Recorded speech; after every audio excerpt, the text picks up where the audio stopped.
Well, hello and a very warm welcome back to the TNC podcast. It's Jack Reeve, it's Chris Reeve, and we are going to be reflecting on Norwich City's fourth consecutive home defeat. Liam Manning has a 100% record at Carrow Road. Oh no. Of losing football matches. Oh God.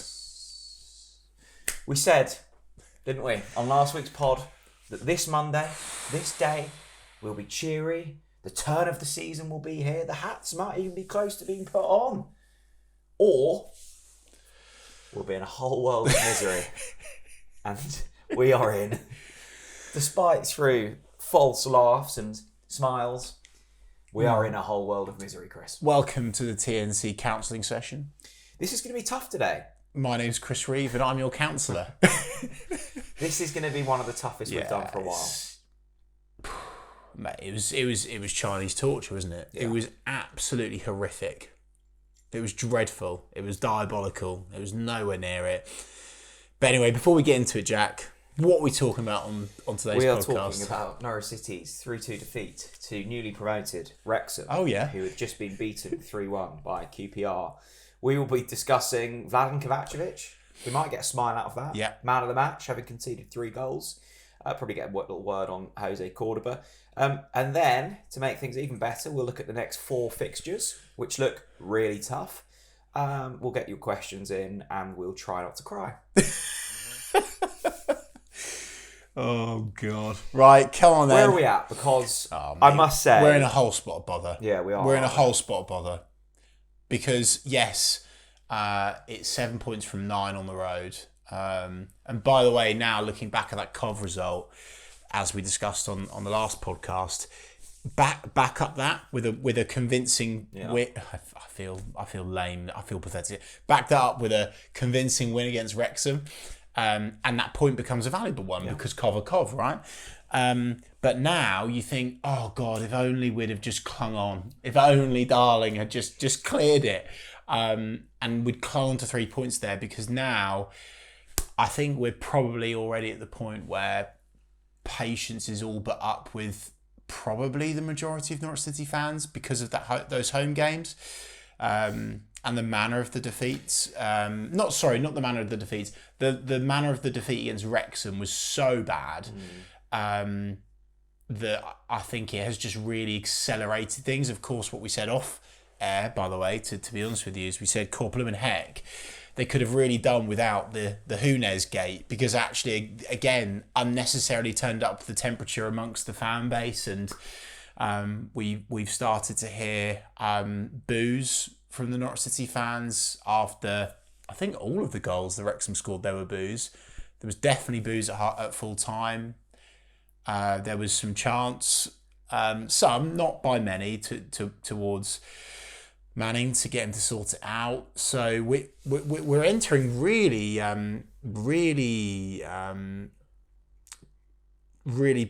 tough times, Jack. I think the home form is obviously the huge concern here, and we've noted it before, and it's not Manning's fault in terms of what he's inherited, but that's now 1 Carrow Road win in the last 10 games.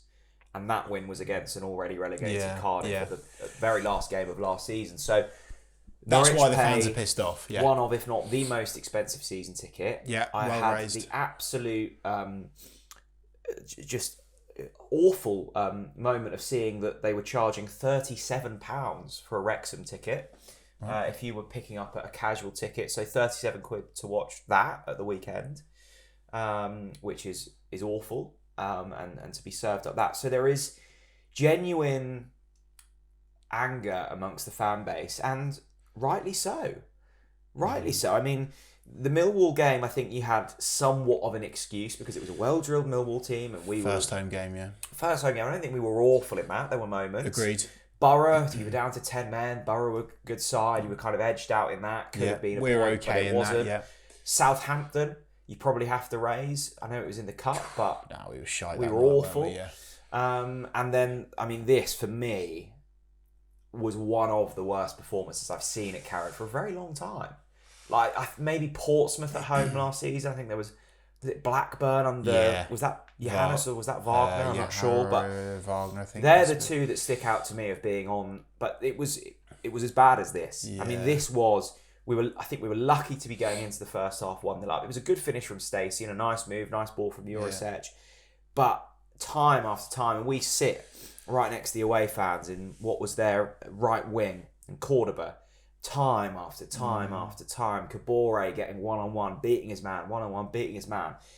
And we were, thankfully, the end product was poor from him in the first half. So we kind of got away from it. But you could see it coming and you were like, surely they're going to make a change. Surely they're going to make a change. Wrexham make the change. Callum Doyle gets brought off. He's not had a great start to life at Wrexham. And they looked better defensively second half. But Wrexham's ability to pick out our weakness and exploit it and keep exploiting it was a real concern. I want you to bring up again what you shared whilst I was making the coffees this morning, Jack. Is and what a lovely coffee it is. Thanks, mate. You mentioned the excuse of the team gelling and stuff, but you'd highlighted something about how many players Wrexham had signed or something. I think it's part excuse, part there is genuine. Norwich made 12 signings this summer, so it will take time for those to gel. And I'm not saying that that's not an excuse for a certain period. Millwall, Borough, fine, you can use that. Wrexham made 13 signings over the summer. I think half of their starting 11 at the weekend weren't there last season, right? So that can be thrown out the window for this one. This is a side that are going backwards. Norwich are going backwards in terms of from day one to now. That performance against Wrexham was half of what we saw against Millwall. And under Manning, we've said continually, throughout his career, he's made progression everywhere he's gone. Look, we're 6 games in. Yes. It's early. Important to say that, but this isn't going in the right direction. That's true, and currently, the biggest concern for me, Chris, was I looked at that team, there were 2 things. I don't know what they're trying to do. And other than probably Sargent, and he was isolated, I can't see like a match winner. And I think under Wagner and under Johannes, they were kind of bailed out at times because there was a Johnny Rowe. No, they were bailed out all the time. Sarah. There was a Science. Yeah. Right? There was someone who could find a moment in a game that could win it or that could salvage something. Who's doing that in this side? I don't know. And the problem and you've highlighted those, you've called them match winners or moment makers, whatever. Those players were actually further back the pitch because they were in midfield. And that's the problem with Sarge, is that he's so isolated, he's up top on his own, and he's not even really got scraps. Everything he's made for himself this season, in my humble opinion, has come from himself and his hard work and his endeavour and chasing down balls. There was one at home where he chased it down, didn't he? Yeah. And scored, etc. So, yeah, mate, look, there's no... And can I just say, and there's a couple of stats you're going to read in a minute, but I just want to start with something on the stats, right? The weekend's defeat is a perfect depiction of why XG and underlying numbers are horseshite. Because what we saw at Carrow Road was god awful. We want the underlying numbers. Yeah, but if you look at the XG, if you look at the and I looked at that and I thought, oh god, I know what's coming here. More possession, more expected goals, more shots, more big chances. But we were really bad. Like we were really bad. So I think that's why those numbers are good at telling you certain things, but people lean on them way too much. Here's some stats to make you even sadder. Come on. NCFC numbers. Today is the first time that Norwich City have conceded 3 goals in the first 15 minutes of the second half for 38 years when they lost 4-2 to Arsenal. And the first time they've conceded 3 goals in the first 15 minutes of any half for 30 years. Norwich have had 4 runs of 4 home defeats in a row in their 123-year history. There was one in 1968, one in 2006, one in 2020. And now, this is the first season ever they've begun with 4 home defeats. And Liam Manning is the first Norwich City manager to lose his first 4 home games. I think NCFC numbers, thanks by the way, I think NCFC numbers should come with like a trigger warning on their social media account now. Yeah. Read with caution. Yeah. It's not good reading, is it? And as much as those away performances have been good, they've been not good. The away results have been good. They've shown, spirited displays for, certain kind of segments of games, right? But yeah, look, we're going to talk about those games later on, so we won't do it now. But it's got to click now, Jack, and it needs to click very, very quickly. There was a slight change in team. We've got a left back injury crisis, so that's good. All 3 left backs are out injured. Kenny McLean was also out injured, so it meant that Cordoba started left back. Stacey was on the right. It was a centre back duo of Jakov Medic and Harry Darling. Stacey. Let's start with Stacey. Come on, let's lift the mood a little bit, shall we? Stacey. Well, I think Liam Manning likes Stacey, and you can see why. I think he fits the system. 100 games for Norwich City now. Yeah, that surprised me. More than his other clubs, and is that right? And a great goal. And it was a great goal, really well taken finish. A brilliant assist from Mate Jurasek as well, which is definitely worth highlighting. Picked up the ball, found Jack Stacey, and Stacey just cool. Didn't blaze it over, which would be very easy for a defender to do. It was a lovely finish, I thought. And I even posted at half time. I thought, well, yeah, this has been. They've been miles off it here. We were looking around. We were giving each other looks, going, "Oof, this is going to be a long 90 minutes."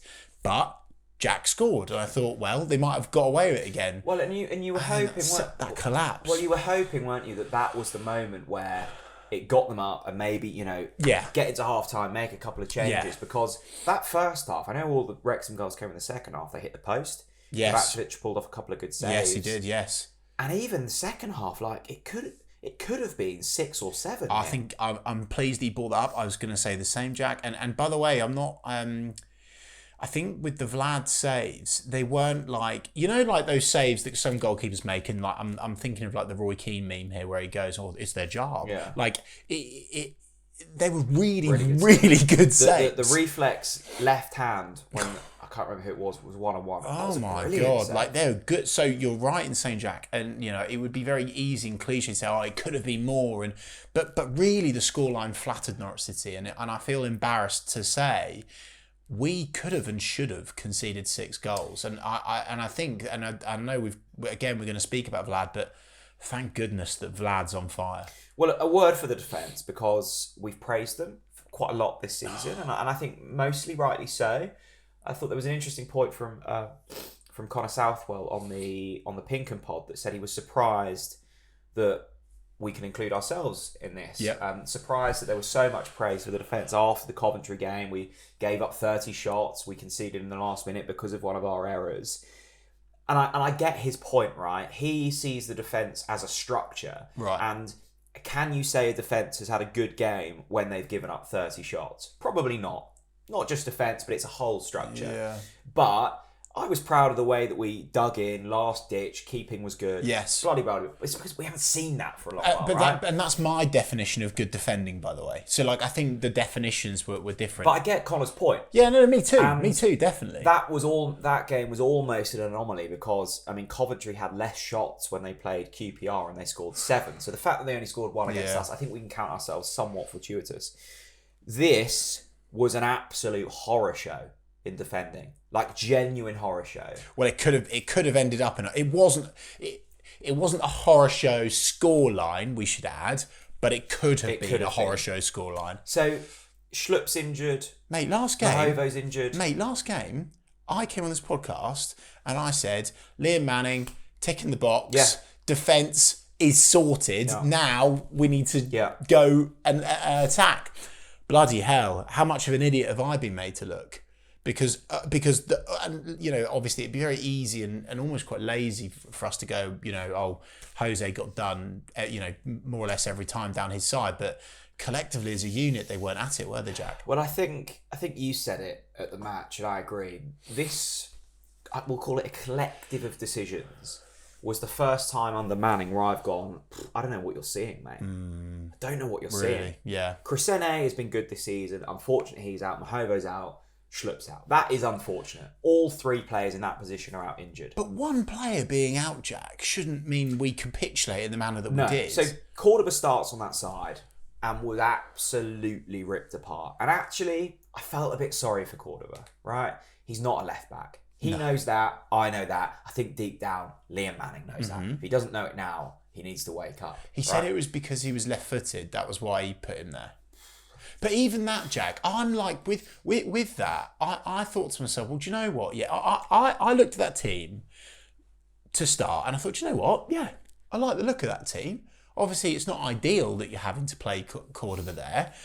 I personally, genuinely, hand on heart, would have played Fisher, because I think Fisher can and has played left back more successfully than Cordoba there. Well, he's also just, he is a wing back. But going back, but going back to your original point, Jack, right?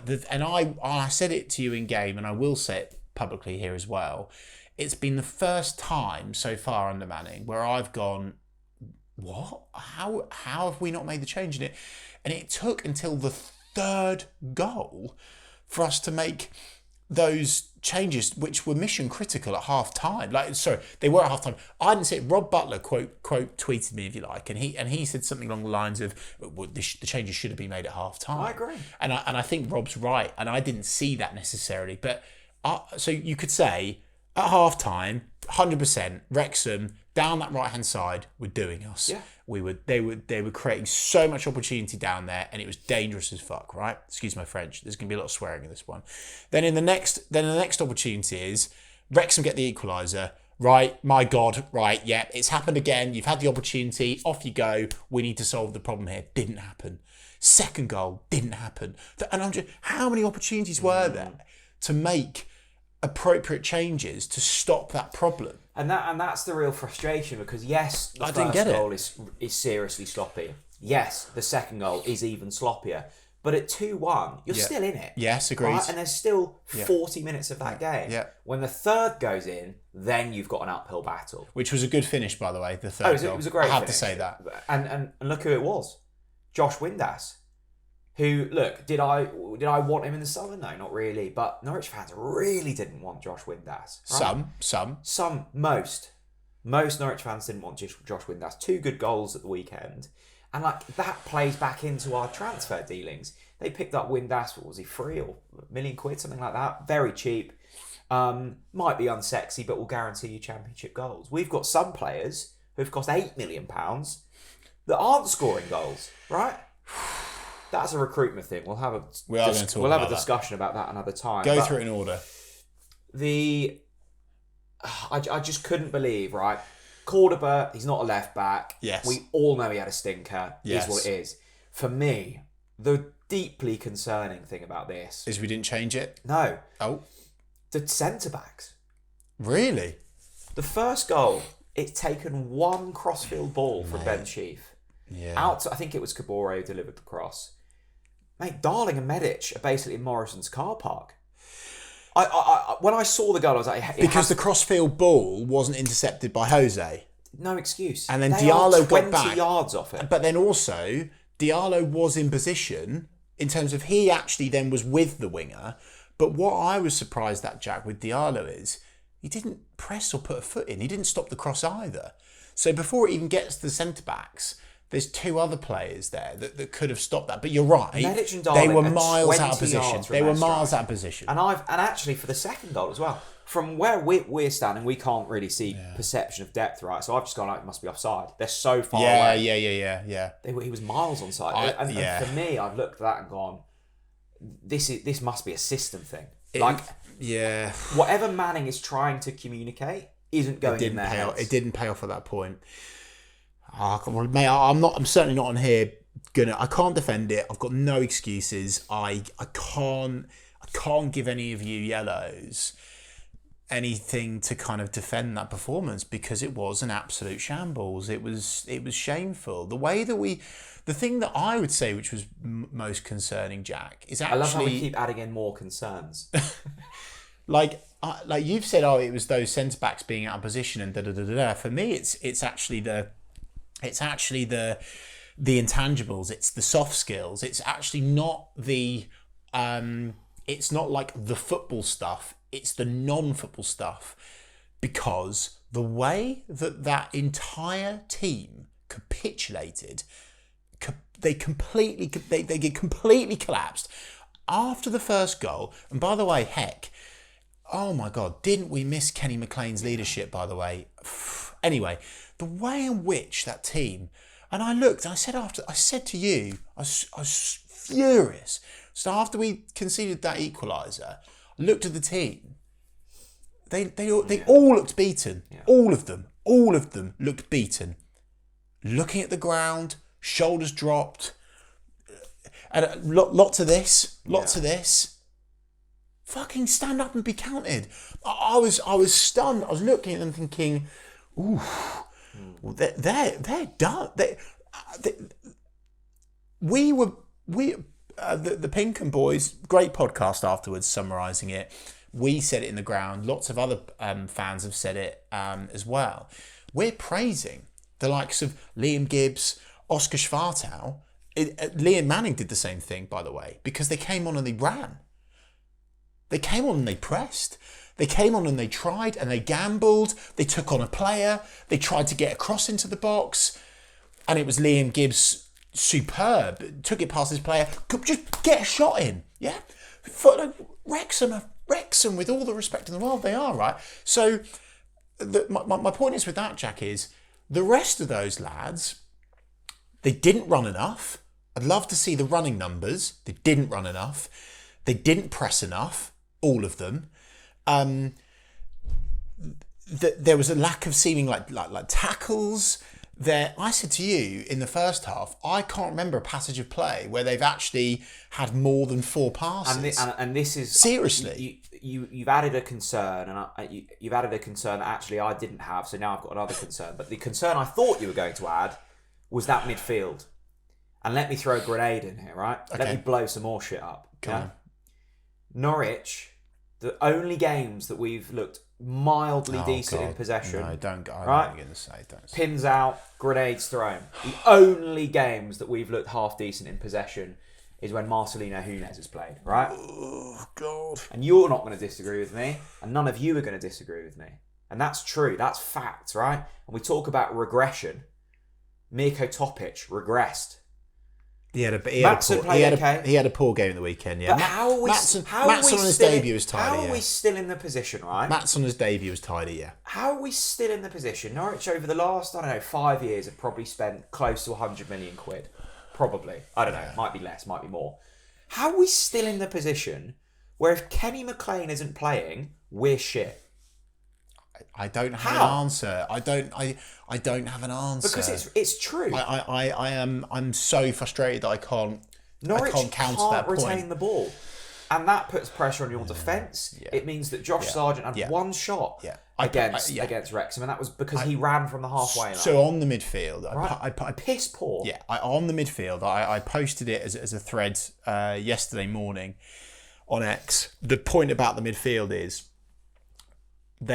well, first of all, in those first opening games, I'd clocked, and it doesn't take rocket science, right? I'd clocked that we're so wasteful in possession. Oh. We're still so wasteful in possession. But for me, there's 2 other things. The midfield currently are not alleviating anywhere near enough pressure off that back line. Agree. Right? I think. From what I understand, Pell Matson has been brought in to do that. I think Mirko Topic is more of I'll call him a box to box if you like, because he can do a bit of everything. He drags you up the pitch, he marauds forwards, as we've said, right? Fine. I'm not necessarily. I don't think Kenny is. I think Kenny is similar to Mirko in that sense of he's more box to box. I don't think he's like a actual defensive tackling midfield. Do you know what? He's not like an Alex Tetty type, right? I think Pell Matson has been brought in to alleviate the pressure off the defence, right? So they're not doing that. The third thing of the midfield is I've noticed this, Jack, and I think this is a system thing. I don't think that the midfield is being used enough.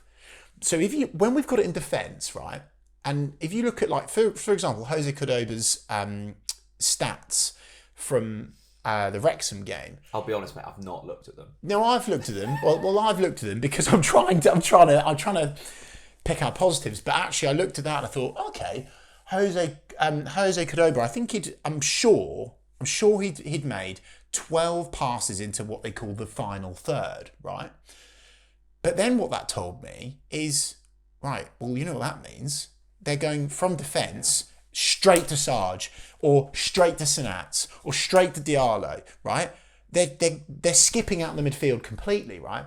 But the problem with that is that I think that's quite easy to intercept, to tackle, if you're going over the top, like. So I actually quite like Liam Manning's. What he's spoken about is we don't have to play a million passes for us to score. I quite like the fact that we can go direct, but it seems that we're going too direct now. We're skipping the midfield completely, and also so are the opposition, because we're so easy to play through. Mate, there's concerns everywhere. The only places there are not concerns are at the top of our tree and at the bottom of our spine in Vlad, right? But apart from that, all of those players need to step up. And my last point in this rant is, who said it? I'd love to credit them. I've forgotten who said this. It was probably Connor Southwell again, who said, like, those second year lads, those players that we signed last summer, they have to step up now.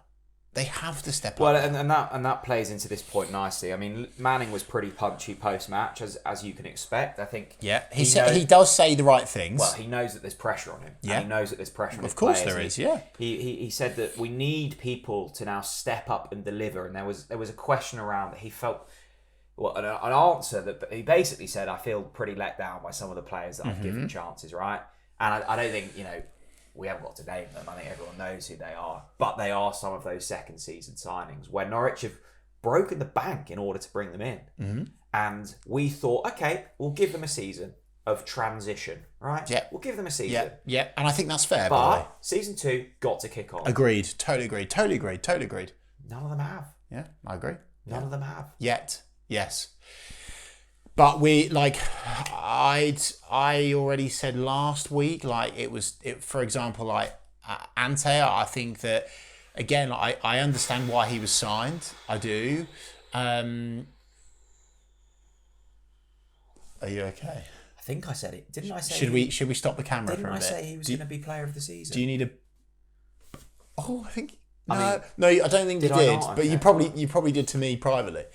Ante Sanats, right? He is one of the players, right? And it's unfair to pick on one player, right? But he needs a break. It's not working currently, right? He needs some time off. He does, right? He was £8 million, right? He needs some time off. What I will flip this to? He's not been doing anything anyway. I worded that clumsily. I didn't mean time off. I just meant as in he hasn't produced, so therefore. We now need to give an opportunity to someone else. That was better, wasn't it? Makama. Good. I want to see Jovan Makama start now. I thought he was in the right place at the right time for his goal. Physical presence, good aerially, quite good with his feet, considering he's a big lump. Quite fast, considering he's a big lump. I want to see him start now. And I said it last week. I'm saying it again. I think it's time for him to possibly start over Sanats. I actually also think Liam Gibbs and Oscar Schwartau deserve an opportunity as well. I really, really do. I mean, if Jose starts in the next game at left back, I mean, I actually am lost for words, to be honest with you. I think to cheer this up, we should go to Twitter. Right, Jack. And by the way, thanks for all of your thank you. Statements, rants and raves. We've tried to cap the rants. I put in the copy of the post, I put rants 2 per fan, please. There's quite a lot of rants this week. Raves, there's, I think, possibly a couple of raves in there, maybe. I've done well to kind of scour through them. Anyway, first one is from Mr. Rogue, who says, Manning's tactics at home have to change rapidly. Or, and this is, he'll be lucky to see November. Fully expect West Brom to spank us to make it 5 home defeats in a row. Jack, this tees up the question and begs the question. You said it earlier. I think it's now 10 games without a win at Carrow Road. 1 win in 10. 1 win in 10, right. What is it about Carrow? Why is there this curse over Carrow Road? It's really strange, Chris, because even, I wasn't David Wagner's biggest fan of his football, right? But when we were at home, it was pretty much a guaranteed win.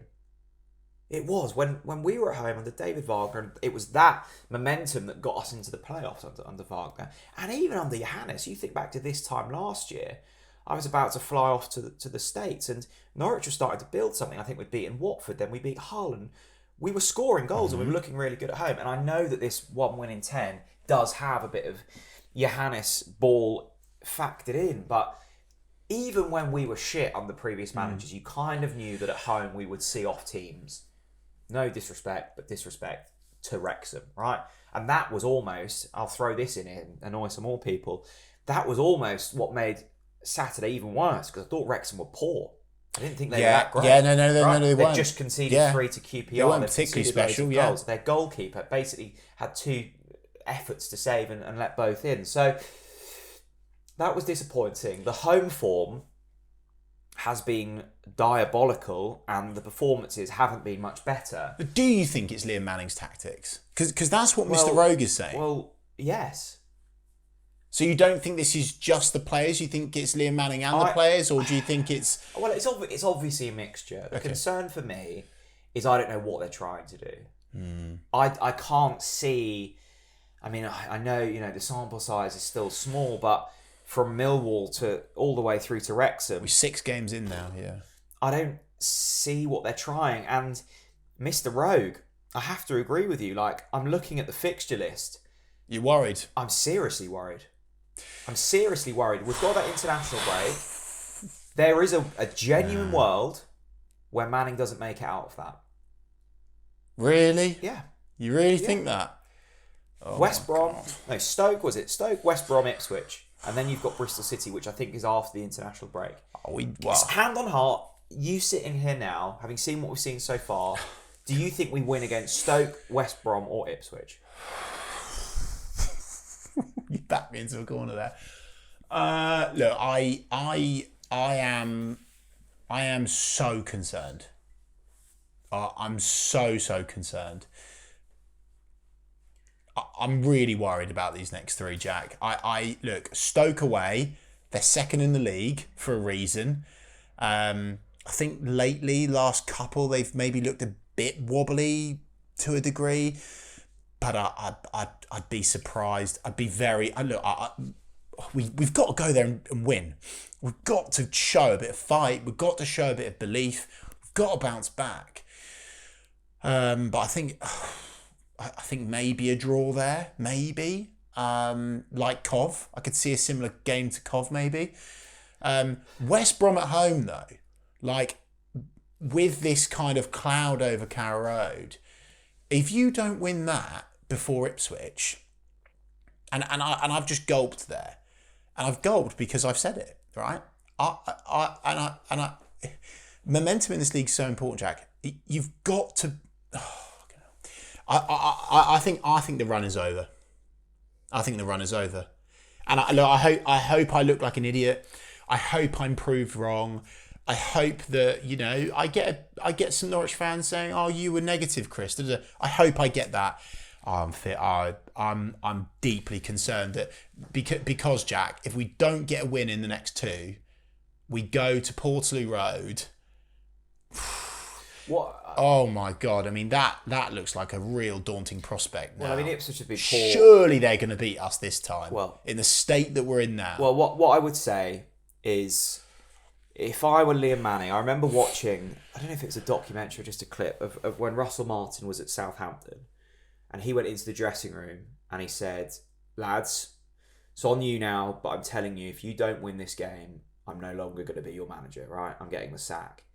And if I were Liam Manning, let's see how much these players want it. I would be looking in the eyes of Jovan McCarmer, of the players that he signed over this summer, right, and going, if you don't win the next few, I'm not going to be your gaffer. Jovan's a bit of a random one to But as in, he's a signing of Liam Manning, right? Yeah. So go out there. Do you really think he's in that territory already? If we don't win the next 3, I'm not sure he's in that territory. I'm not sure he's in that territory. I think he is, and I'll tell you as to why. Because we're still not... I think he is. I'll tell you as to why. Hang on, Jack. I'll let you tell me as to why.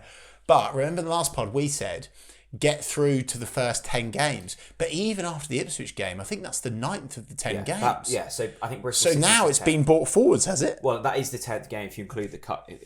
No, we're not including the cup game. We're not including the cup game. What I would say I sat there, you hosted it, right? Mark Atanasio. Yeah. He's not going to take fools. He said that the expectation this season is top 6. Well, if you don't win the next few, you're staring downwards rather than up, right? Yeah. And what I would say is, look, these next 3 games do feel make or break, because there is a world where you go to Stoke and our away form's been good and you win, and then you back it up with a home win, and then you don't lose against Ipswich, right? It'd be so good if we win. And then so this is going to be sensationalist either way, because that's kind of where we're at now. But a lot, like, certainly social media, Jack, after the game I do still think it's a minority, but there is a growing minority of supporters that are already saying it ain't working. Look, I'm certainly not saying... I'm not saying that, but some are. I'm certainly and we have to share that. I don't think we should... Do I think Liam Manning should be sacked now? Obviously not, right? We're 6 games in. But what I am saying is, after these next 3, maybe include Bristol City next 4, if Norwich don't come out of that well, he will be gone. And I've got no doubt about that. Really? Absolutely no doubt really? about that. No. God, that's a real dawn. Do you know what I just find really interesting, actually annoying, is I actually think the transfer business has been, this summer, good. I like what we've signed. I do. I like what we've signed. We've overhauled... Goalkeeping last season wasn't good enough. We've overhauled the goalkeeping department. Tick. Brilliant. Defensively, we're a shit show. We were a shit show against Wrexham. But on the whole, defensively, we've been better. They've signed Darling. They've signed Medic, who has improved every game until Wrexham, like all of them. Again, tick in the box. The defence has been well reinforced this summer. Tick in the box. They've signed a tricky winger in Diallo, who obviously was poor against Wrexham, as they all were. But again, that seems to me like a tick in the box.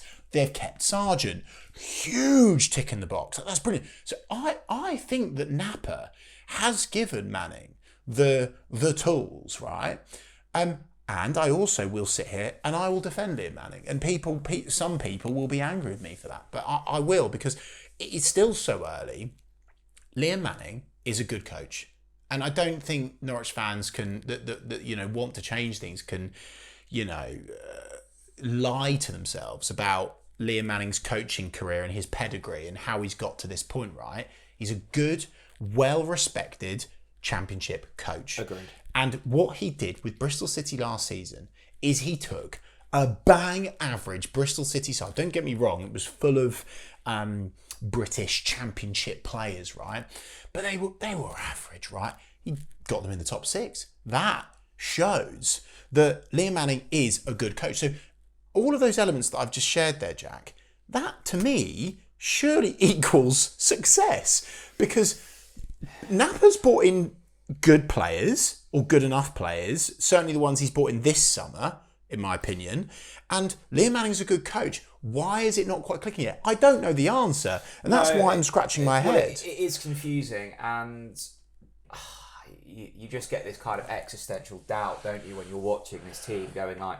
I said to you half jokingly, but half believe it, like, when on earth do we get out of this division?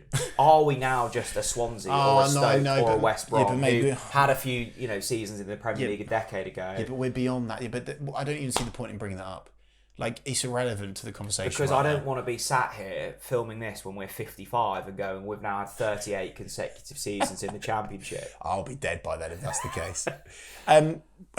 Right. Next one is from NCFC. Dan, probably the only rave you will get. Rave. Without Big Vlad, we easily could have conceded 5. I'll go back to you, NCFC, Dan, straight away and say, I think it could have been 6. Well, and I'll go one more and say, if it wasn't for Big Bad Vlad, we wouldn't have won a game this season. Ooh. Well, I think you might be right. Sarge, maybe? Well, obviously Sarge has scored the goals. No, he's brilliant.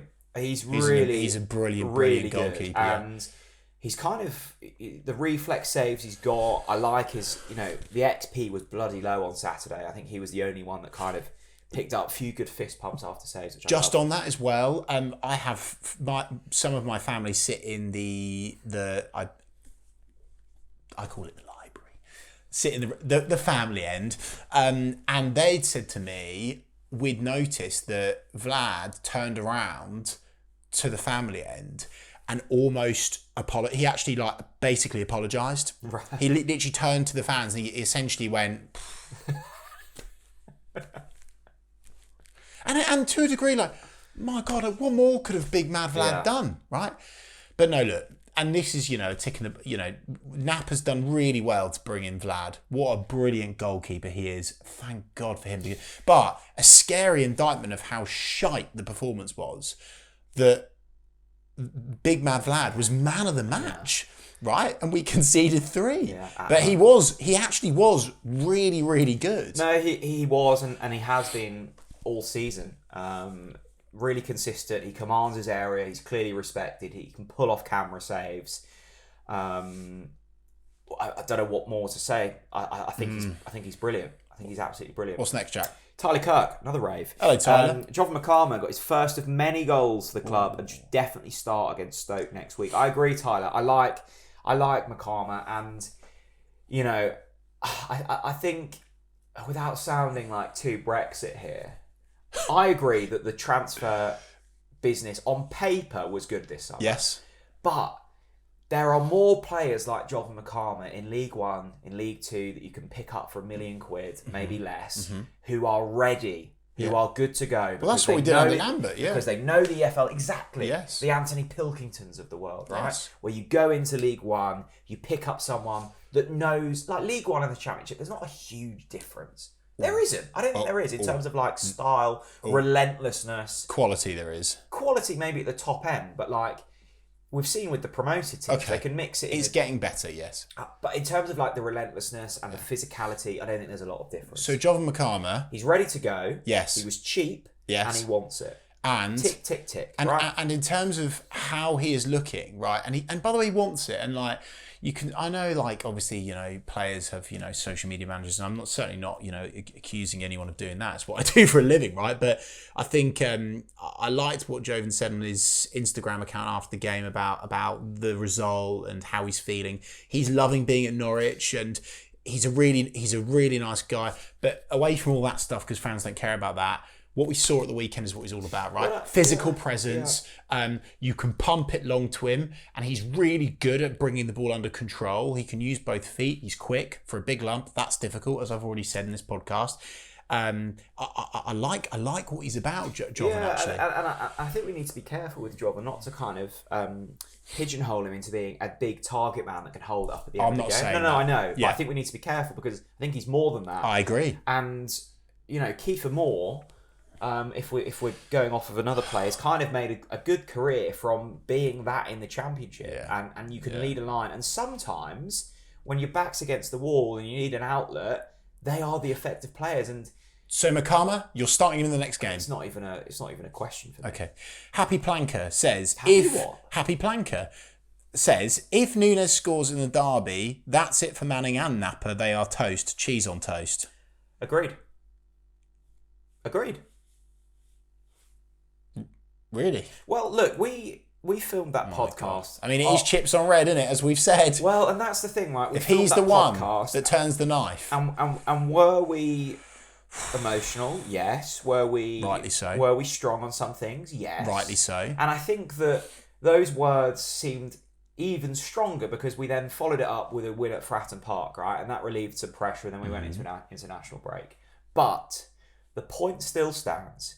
We have given arguably our best midfielder to our, let's say, a direct league rival, which they are, and also our biggest rival. Yes, that's right. And I don't really care that he was £7.5 million, rising to 10. If we ever get that 10, we'll see, right? We paid more for Ante Sinats. So the money is almost irrelevant here.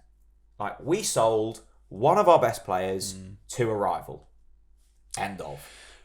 Where money is relevant, Jack, is Toby at Sexy Schwartau says, rave. Remember when going to Carrow Road was funny? That's not a rave. He says, remember when Carrow Road was fun and exciting?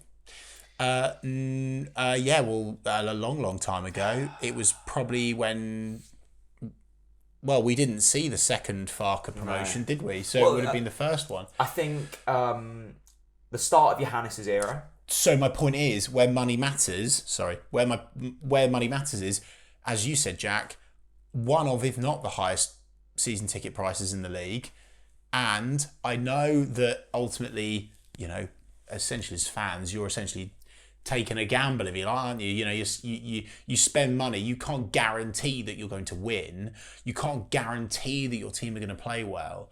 But what you should know is that the performance level is going to be of such that you think, hope and believe that we'll get a result. And actually, that Wrexham game, we were never gonna get something from that game. And I think I've said this a few times over the last kind of 12 months, but even when McCarmer scores, right, and it's 3-2, there's still 4 or 5 minutes of that game left. By the way, what are they doing? What are they doing playing Samba de Janeiro after McCarmer scored?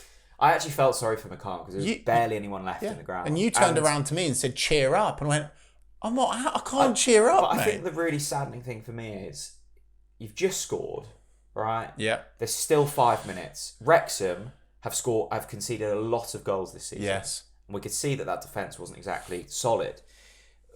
But still, I didn't think we were going to score a third. No way. No. And we were resorting to these shit long balls in, and I'm like...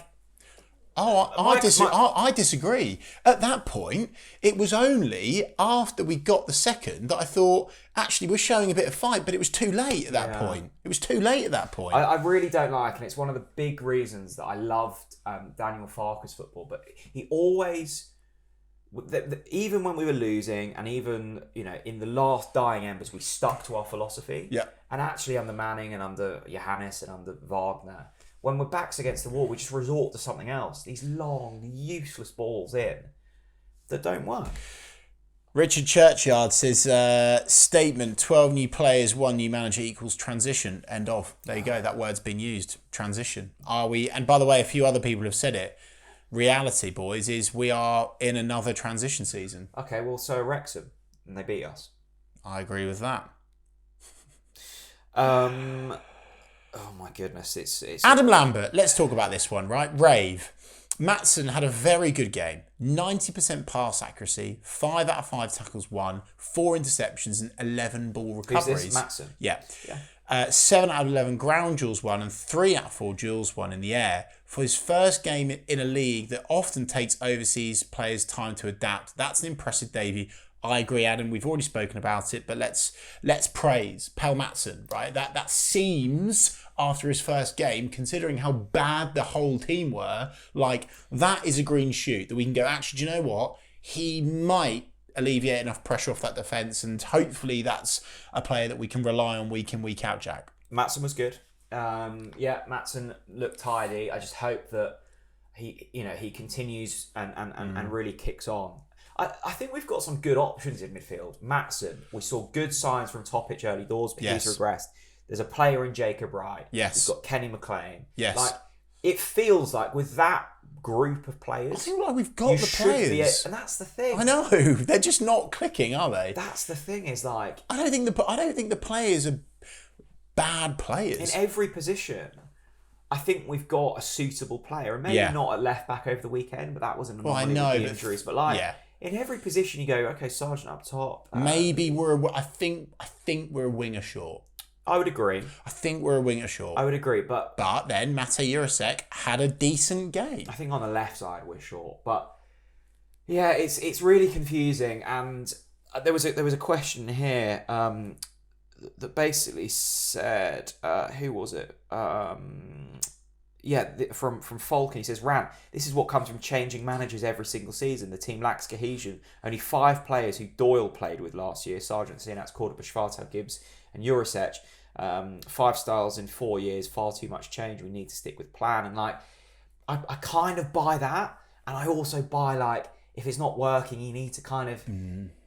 we're in that horrible cycle now, Chris, where, if it doesn't work and then you change it, but there's no patience anymore because we're caught in a really vicious cycle. Well, this is where I was quite surprised that earlier you said what you said, Jack, because I just think it's a case of buckle in, boys, because we can't do, look, we cannot go down that, we can't go down that avenue.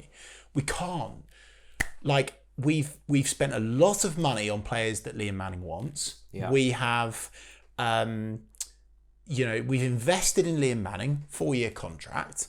We have we can't keep changing managers like that can't be the answer. I do agree. It can't be the answer, guys.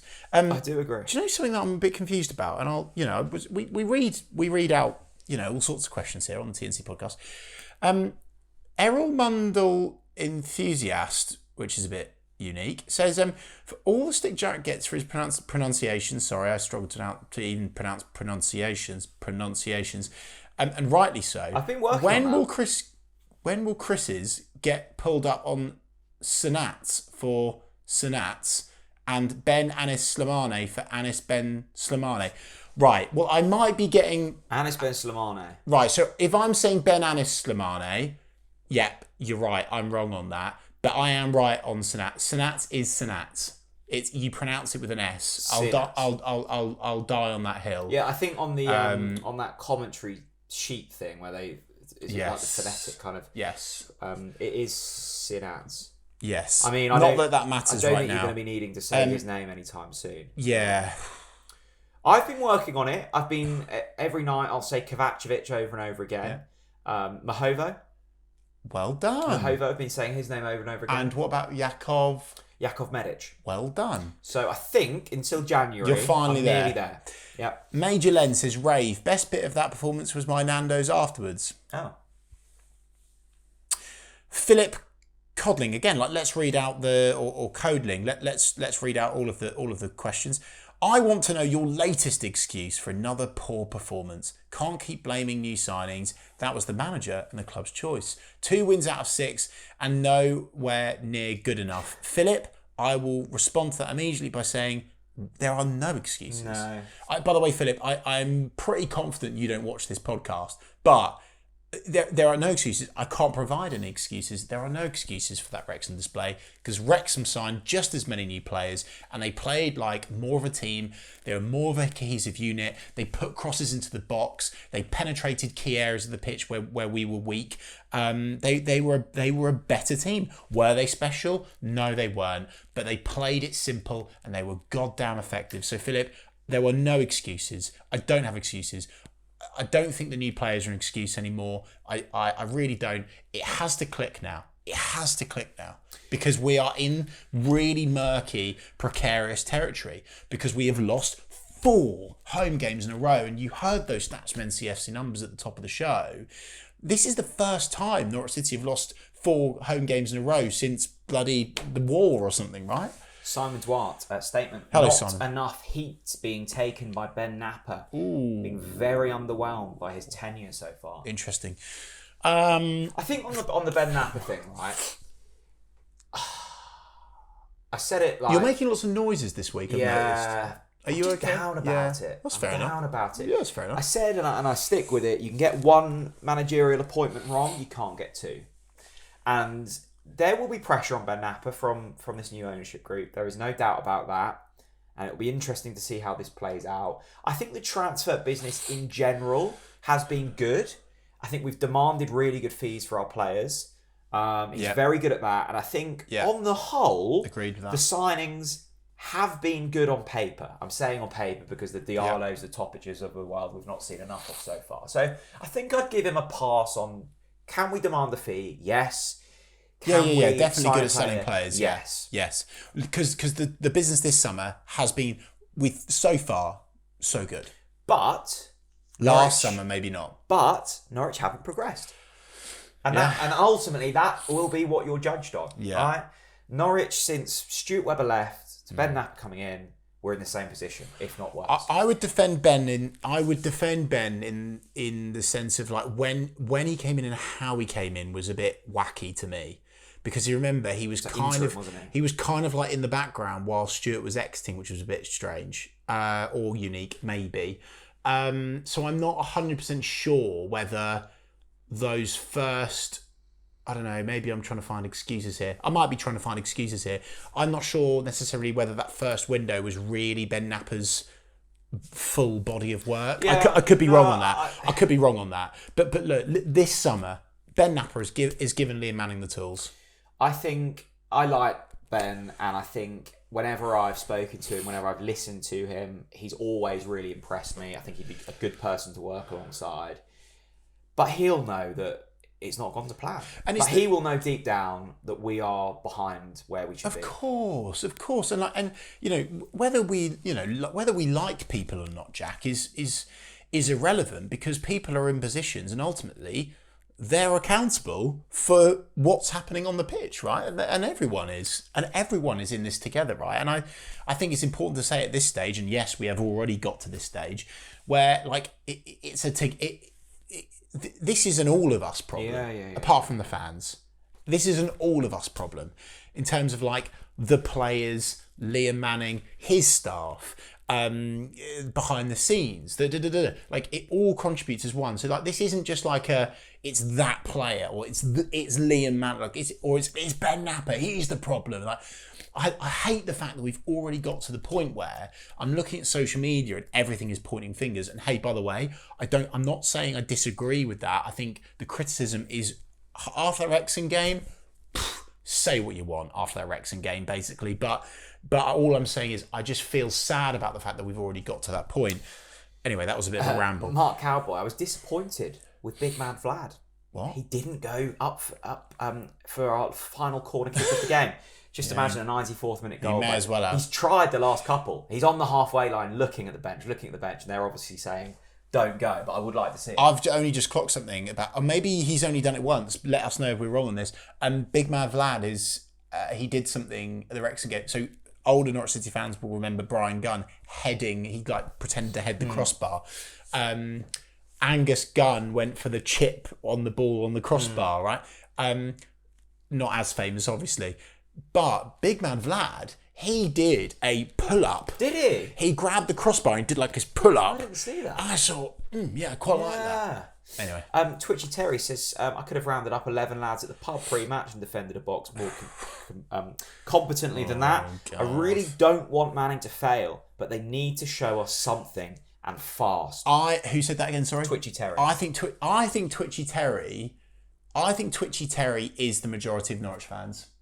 I think the majority of Norwich fans really, really want this to work for Liam. Of course. They really, really like this group of players. I think the majority of Norwich fans know it's still so early. But I also think the majority of Norwich fans now know this now has to change fast. If they'd got the win at Cov and clung on to dear life and then lost at Wrexham, or then... at Carrow against Wrexham, or even drew against Wrexham, it's kind of like, it's not as bad, right? But because of the manner of that defeat against Wrexham, it's turned up the temperature. We've got another rave from Joe. Oh, hello. He says, thank goodness there's only 40 games left of this season. God. Menacing Medic says, controversial statement. Here we go. Sacking Turp was the biggest mistake we made in years. Oh, God. Oh, God. He got us playing exciting football and got us playing football at home and was promised time he wasn't given. What I would say, I really liked Johannes, and for this stage last season we were really good. But you can't forget that kind of 3-4 months where we were fucking garbage. Like really, really bad. Do you remember Portsmouth at home last year? Yeah. Right? So let's not think about when we beat Watford or Luton or Hull at home. Yeah. We stank the place out. And it's worth applying that perspective, isn't it, Jack? Like I think there are some that I think on the whole we liked Johannes. Yeah, absolutely. We wanted it to work for Johannes. We liked the concept of Johannes's football. But please don't forget how shite we were in large patches, and also we can't go backwards. No, we can't go backwards. Why are we going backwards? Why are fans going backwards? We can only move forwards. Like we can only move forwards. Like, why are we still talking about Daniel Farke? Like move on. He was a great coach for us. So good. We played incredible football until we got to the Premier League, and then we were really fucking shy. We've got to move forwards. We come on. Yeah. No, I agree. Like, be angry at this current situation. But there's no point saying, oh, you know, bring back Johannes. Like, oh, God, that's... Anyway, I don't want to go down that river too Alan far. Russell, But... what's he up to? I don't think he ever lost at home, did he? Look, this is... It feels like every podcast we film, it's like this next one, we could be okay or it could be like business critical. It feels... And that's also part of the problem here, is because of, you know, the history of what's happened, because of the new signings, because of the start of this season, because of the sale of Martin and Nunez, every game is big, and I don't think that's a good thing. There's no game where you go, okay, like, let's see what happens. And it's so every important. game's massive. Yeah, That's not healthy, I don't think. I fear, Jack, that this time next week we'll be, you know, worried about.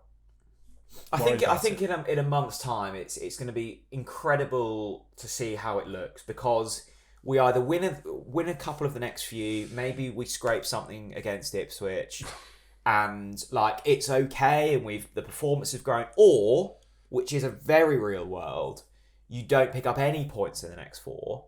Oh my God! And suddenly things look really, really bad. Well, don't forget, after Ipswich, Bristol City are going to really want to prove a point against Liam Manning. Yeah, so we're concerned. I'm sat here and I'm worried. We can't.